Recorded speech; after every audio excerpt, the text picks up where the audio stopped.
What's up, YouTube? Today I got a long-term review of the new MacBook Air M1. I've used it every day for the last 30 days, and I got some thoughts about it. So, am I going to keep it? Am I going to get rid of it? I don't know. Stick around, find out.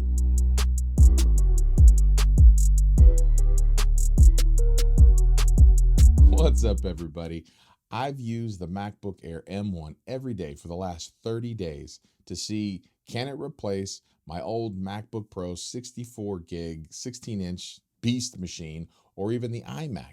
And can it stand up to the rigors of what I do every day, which honestly are probably a lot easier than this. So I've taken a look at it as in a couple of different categories, and I'm listed them right here. I'm also going to leave the timestamps below. So if you want to kind of zoom forward, go ahead, feel free. So the first item we're going to look at is the Geekbench score. How does it compare to other MacBooks that are around, and possibly a couple of bad things that I'm going to leave to the end that I don't like about the new MacBook Air M1. But when I pull up Geekbench, I'm going to put Apple Silicon. You saw me run this same test with the MacBook Pro M1 and with some pretty surprising results. And so when we're running it with the MacBook Air M1, I'm not comparing it per se side by side, versus another one. So we have scores all in the upper 7,000s. And if I compare that to the MacBook Pro 16, the MacBook Pro M1, and even the iMac, you can see that the MacBook Air is running toe-to-toe with these Macs and doing quite well for a fanless, which is no fans, computer.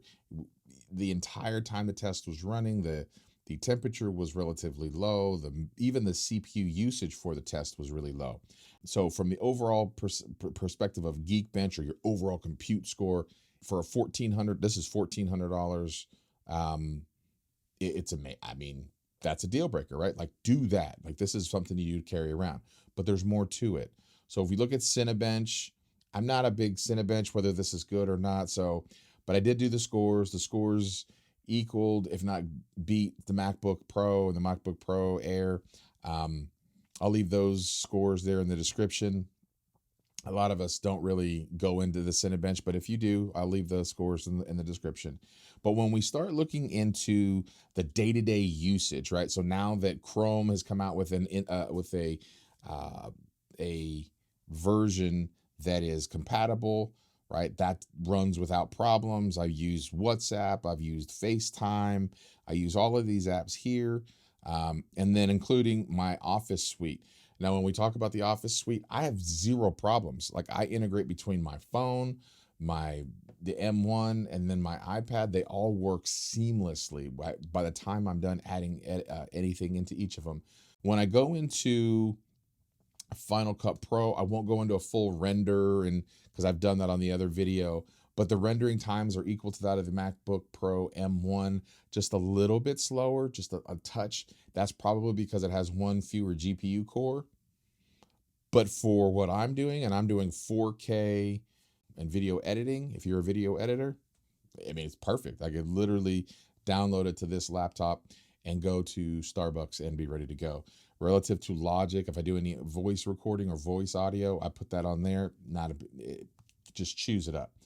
Remoting into other computers, not a problem. Now, when I talk about the last thing I'm going to mention real quick before I talk about some of the bad things, will be Parallels. And when I talk about Parallels, and you'll see that I've opened up Parallels, and with us opening up Parallels, we see that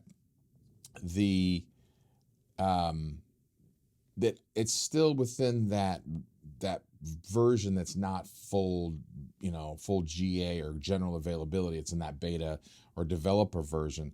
There's still functionality that doesn't work. The paint still doesn't work and things like that. But it does have a lot of the apps that still do work, like the ones that I use for my work that I demonstrate every single day. So that's a good thing for me.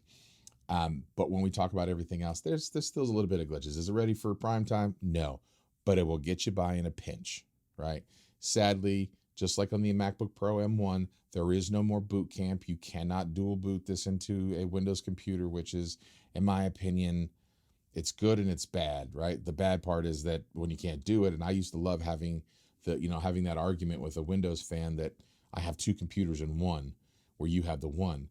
I don't really have that anymore because it's just the one, and you have to go through some process to get through it. So that's one of the items where I find kind of gets to me. The last positive thing that I'll really say is, or two positive things, is the camera that's built in. I'm going to show you real quick. I'm going to switch to the camera that's actually built in to the MacBook Air M1. Now it's the same one that's in the MacBook Pro 16-inch, and then the MacBook Pro Air M1 or MacBook Pro M1, but you'll notice that there is difference. Okay, here you can see me now. You can see the background above all the lights and everything else, but you can see that the features seem to be a little bit more smoothed out. They're a little bit, I've done no editing to this portion of the video, but you can see that there's a little bit difference. It's not as sharp or any of those pieces, but it's dramatically better than that of the MacBook Pro 16-inch, and that's because of the internal processing. But is it bad? No. For general meetings, Zoom calls, things like that, not a big deal. If you're trying to do record video, or we're trying to do a YouTube channel just based off of this video, probably not a good idea. The other piece the last piece that I'll say is battery, and the battery is amazing. I plugged this in right now to record this and to show you some of the features that I've actually been testing out over the last month. And aside from that, I'm charging it maybe every 3 days, 4 days. Now, the one caveat to this is when you stick an external drive in, like one of these here, I use these SanDisks. I got them everywhere. The newer ones specifically with 1,000 megabit throughput, things like that. But these are super fast drives. And they're not too expensive, relatively. But when you start plugging in the external peripherals and you're not plugged in and they're just running, they do take the battery down a little quicker than you're normally used to. Also, when you start using heavy pro level apps, the battery does drain a little bit quicker as well there too. So if you're going to do that, I'd just say plug it in. But if you're at the airport, you're running around doing those kind of things, not a problem, right? But so battery is really good, right? And so to summarize everything, okay, Geekbench score equal to, if not better than, a MacBook Pro 16-inch, equal to, if not better than, the iMac, depending upon how much memory you put in, the 10 cores and things like that. The MacBook Pro M1, it's toe to toe with that one on in terms of the overall compute capability. So you can go, an equally matched MacBook Pro M1 is $1,800. This one was $1,400. I get a military discount, but I think it's a 18 and 15, somewhere around two. This is an amazing little machine. Would I keep it? You dang right.